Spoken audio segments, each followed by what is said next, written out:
أنا من الناس اللي بتحب الأمثال، وفي أمثال فعلا كده بتبقى حقيقية قوي، بتبقى جاية من واقع مرير وجاية من واقع كده، وبتبقى بتحس إن المثل فعلا بيقول الموقف قوي، بيبقى فعلا صح جدا.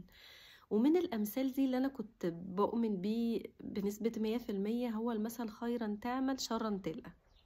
لان انا من وانا صغيره وانا بحب اعمل حاجات حلوه للناس، بابا دايما معودنا على كده. بس لما كبرت شويه لقيت ان انا لما بعمل حاجه حلوه لحد او ببقى جدعه مع حد، بلاقي الحد ده يعني مش جدع معايا خالص. اعمل حاجه حلوه لحد الاقيه ردها لي بحاجه وحشه اصلا، يعني مش بس ما ردها ليش بس، لا ده ردها لي بحاجه وحشه. فبقيت اللي هو ايه، صح فعلا خيرا تعمل شرا تلقى. وبعدين لقيت نفسي بقيت بتضايق من الناس، وبقيت ان انا قللت الخير اللي انا بعمله، عشان انا كنت دايما بشوف ان هما ما يستاهلوش، ودايما بشوف ان هو لا، هو انا ليه اتعب نفسي وليه ادي الناس من وقتي ومن طاقتي، وفي الاخر ما قابلش حتى كلمة شكر. وكان عندي حق طبعا، طالما طريقة تفكيري كده يبقى انا عندي حق. بس النهاردة انا جاي اقول لكم حاجة مختلفة تماما على اللي انا قلته ده، ان انا غيرت حاجة في طريقة تفكيري. حاجة اللي هي ان انا بدل ما انا ما بستنى الخير من الناس، بقيت بستنى الخير من ربنا. من الاخر كده بتعامل مع ربنا. انا لما بعمل الخير بما يناسب طاقتي ومجهودي وقدرتي مع الناس، مش بستنى الخير من الناس ابدا، بستنى الخير من ربنا.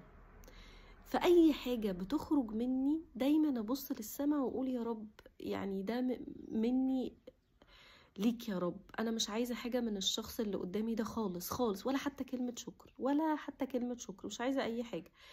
فبقيت مع الوقت انا بمرن نفسي على ده، على فكره، لان ده مش سهل. يعني اللي يقول لك على فكره ده سهل ان انا اخدم حد او ابقى جدعه مع حد ومش عايز حاجه منه ومش عارف ايه، او يعني دي تجربتي عن نفسي، ان انا لما جيت اعمل ده ما كانش سهل في الاول. لا، انا اضطريت ان انا امرن نفسي عليه واعود نفسي عليه، عشان هو مش بيجي كده يعني عادي. لا، طبيعي ان انا لما ابقى جدعه مع حد وابقى في موقف معين، ان انا كبشر الحد ده لما يبقى على الاقل مش كمان مش جدع، لا ده يعني يعمل مواقف تقول اللي هو تحس ان هو يا بجد، لا طبيعي ان انا ازعل، انا بشر. ولكن افكر نفسي بقى دايما واقول لنفسي لا، انا كنت عملت ده عشان ربنا مش عشانه، فانا مش عايزه حاجه منه. لما غيرت طريقه تفكيري دي، اول حاجه لقيتها عايده عليا انا، ان انا بقيت مرتاحه قوي، مرتاحه والله يا جماعه. لان فعلا جمله من عمل لله استراح. فعلا اللي بيعمل حاجه لربنا ونيته لربنا ومش عايز حاجه من الناس، والله هو اللي بيرتاح، هو اللي بيرتاح. هتتعب في الاول عشان توصل لمرحله ان انا بعمل لربنا وبس مش عايز حاجه من الناس، بس لما توصل لها هتحس براحة رهيبة. انت بتتعامل مع ربنا، كله متشال، كله موجود، كله محفوظ في ميزان حسناتك. لو تردلك في الدنيا هتفرح بيه وهتحس بيه، ولو ما تردلكش انت عارف انه موجود ومتأكد انه موجود. مفيش حاجة بتروح كده، مفيش حاجة بتروح كده، خصوصا انت بتتعامل مع ربنا الكريم. فايه الخير اللي هتعمله هيروح فين؟ ده هيتحفظ لك ويزيد ويزيد ويزيد كمان. المهم، انتوا زي ما انتوا عارفين الفيديو اللي فات، زي ما انا طلعت لكم وقعدت اقول لكم على حاجات اللي هي لما كان جده مات. لما جده يعني مات وكده الاسبوع اللي فات، وكان في نفس يوم عيد ميلادي. فانا الحمد لله مكمله زي ما قلت لكم ان انا بعمل الخير مع الناس وجدعه مع الناس، الحمد لله يا رب العالمين، وبده نعمه وفضل من ربنا، بس مش شطاره مني. فانا الوقت اللي هو الاسبوع اللي عدى اللي كان فيه وفاة جده ده كان صعب عليا قوي، كان صعب، كان كده تحس ان انا كنت حاسه بتقل كده، حاسه بتقل وحاسه ان الدنيا صعبه. لا، بعمل كل حاجه كده بس بتقل. وبعدين يشاء ربنا ان هو يبعت لي الحاجة اللي انا ما كنتش اعرف ان هي دي الحاجة اللي انا فعلا محتاجاها، عشان تطبطب على قلبي وتهون عليا وفعلا تفرحني. وبدل ما ببقى بعيط من الحزن وبعيط من الألم، بقيت بعيط برضو بس من كتر الفرحة. انا زي ما قلت لكم عيد ميلادي، فانا جده توفى يوم التلات او يوم الاثنين، لان الايام دي والله من كتر تقلها انا ما كنتش عارفه التلات من الاثنين من الاربع كانوا ايه.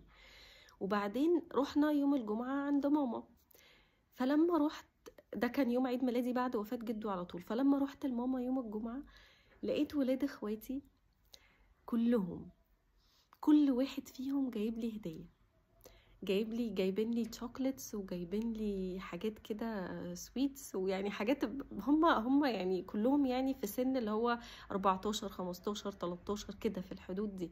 فجايبين لي، وبعدين جايبين لي بقى من ايه، من مصروفهم الخاص، يعني جايبين لي من مصروفهم، وكاتبين لي كمان ورقة كل سنة وانتي طيبة. فانا اول ما ابن اختي اول واحد اداني الهديه كان عبد الرحمن، اول ما اداني الشوكليت واداني الورقه انا قعدت اعيط، وهو قاعد يقول لي انت بتعيطي ليه يا خالته؟ طيب انت ليه بتعيطي دلوقتي؟ طب يعني هو حتى كان اللي هو طب انت بتعيطي ليه؟ طب انا بديكي حاجه حلوه. هو بيعيط مش متخيل قد ايه هو طبطب على قلبي، وقد ايه هو فرق معايا. انا بحب ولاد اخواتي جدا، وبحب الاطفال جدا جدا جدا. ليه بقى؟ لان انا بحس ان هم طاهرين، ان هم ما عندهمش نوايا كده ورا الحاجه اللي هم بيعملوها. يعني هو جابها لي عشان هو بيحبني، هو جابها لي عشان هو بيفرحني، بس مش عشان اي حاجه تاني. فعشان كده فرحت قوي وقعدت اعيط من كتر الفرحه. وبعدين لقيت بقى الباقي ولاد اخواتي التانيين كلهم كل واحد جايب لي حاجه وبيديها لي ويقول لي كل سنه وانتي طيبه. وكمان 2 منهم راحوا مخصوص عشان يجيبوا لي حاجه من بره لوحدهم. يعني وصلنا عند ماما هم راحوا بره يجيبوها لي ورجعوا ادوها لي. فاللي هو ايه ده، الحمد لله رب العالمين، الحمد لله رب العالمين. انا ما كنتش اعرف ان انا هو ده اللي انا كنت محتاجاه يطبطب على قلبي، هو ده الحاجه اللي انا كنت فعلا محتاجاها، فربنا بعتها لي. فالخير اللي انا كنت بعمله مع الناس والطبطبه اللي انا كنت بطبطب بيها على الناس، والله لو اي حد من الناس اللي كنت بطبطب عليهم طبطب عليا، ايوه اكيد طبعا كانت هتفرق، ولكن مش زي ما هم ما عملوا معايا ده. فحسيت ان فعلا مش خيرا تعمل شرا تلقى، لا، خيرا تعمل خيرا تلقى. ليه؟ لان انت بتتعامل مع ربنا، ولما ربنا بقى يجيب لك الخير ده هيجيب لك اللي انت محتاجه واللي انت اصلا ما تعرفش ان انت كنت محتاجه. فانا لما ابقى جدعه مع حد والحد ده يبقى جدع معايا، عادي حلو او كل حاجه بس متوقع. انما انا لما ابقى بطبطب على حد ويجي حد تاني يطبطب عليا انا مش متوقعه وهو اللي انا بالظبط محتاجاه، يبقى ده من ربنا، يبقى ده من كرم ربنا عليا. وكمان حاجه تانية، انا في نفس اليوم يوم عيد ميلادي الساعه 9 بقى بالليل، كان يعني طول اليوم بعيط وتعبانه وكل حاجه. وبعدين بالليل بقى انا باخد حلقه قران، لقيت سبحان الله احنا الحلقه بتاعتنا يوم الخميس، لقيتها بعتة يوم الاربع بالليل. انا افتكرت اهو الايام، يوم الاربع بالليل بعتة بتقول لنا الساعه 9 هل انتوا مناسب معاكم ان انتوا تاخدوا الحلقه النهارده؟ فانا قلت انا مناسب. دخلنا ولقينا نفسنا بنقرا قران واحنا المفروض ان احنا مخلصين في نص سوره البقره. لقيتها بتقول لنا احنا هنراجع النهارده وهنقرا سوره البقره من الاول.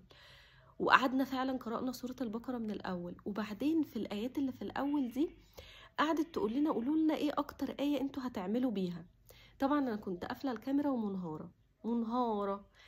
فلقيت إن الآيات اللي هي بتقول عليها، يعني كان في الآية اللي هي إيه بمعناها، يعني إن إحنا بنعمل للآخرة بتاعتنا. يا ريتني أفتكر الآية عشان أقولها، افتكرت الآية وبالآخرة هم يوقنون. وقعدت تقول لنا اللي هي بسم الله الرحمن الرحيم، سورة البقرة كلها من أول لحد سورة 5، وفي منها اللي هي الآية بتاعت وبالآخرة هم يوقنون. قعدت تقول لنا قولوا إيه أكتر آية فرقت معاكم أنتوا فعلا هتعملوا بيها. لقيت ان انا طبعا زي ما انا ما حكيت لكم في الفيديو اللي فات، القبر والتراب والنهاية بتاعت الانسان وكل ده، كان المعاني دي ما كانتش جوايا، كانت يعني المعاني مغلفاني مش جوايا، لا انا جوه والمعاني مغطياني كده كلي. المعاني كانت قويه قوي جوايا قوي. فقلت لها وبالاخره هم يوقنون. فقالت لي ليه يا هاجر؟ قعدت بقى انهارت وقعدت احكي لهم بقى، قلت لهم عشان انا امبارح كان وفاه جدي والنهارده عيد ميلادي، وانا الحمد لله مبسوطه ان دول حصلوا مع بعض. وقعدت اقول بعض الحاجات اللي انا قلتها لكم في الفيديو المره اللي فاتت.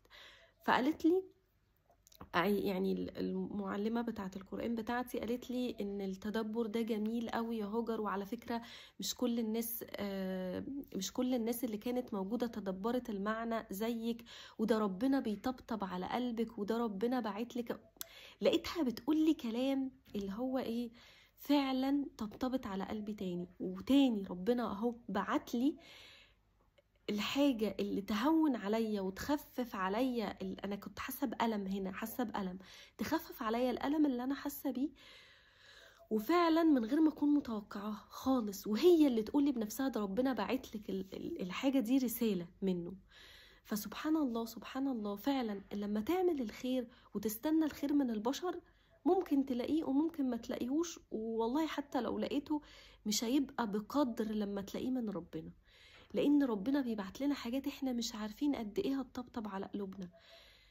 فهنغير مع بعض المثل ده، وهنغير طريقة تفكيرنا، ان انا تعبت من كتر ما بساعد الناس، تعبت وقتي مش عارف ايه، مش لا لا لا لا لا، انا بعمل الخير عشان ربنا، ومن عمل لله استراح. ففي الاخر هيبقى ايه؟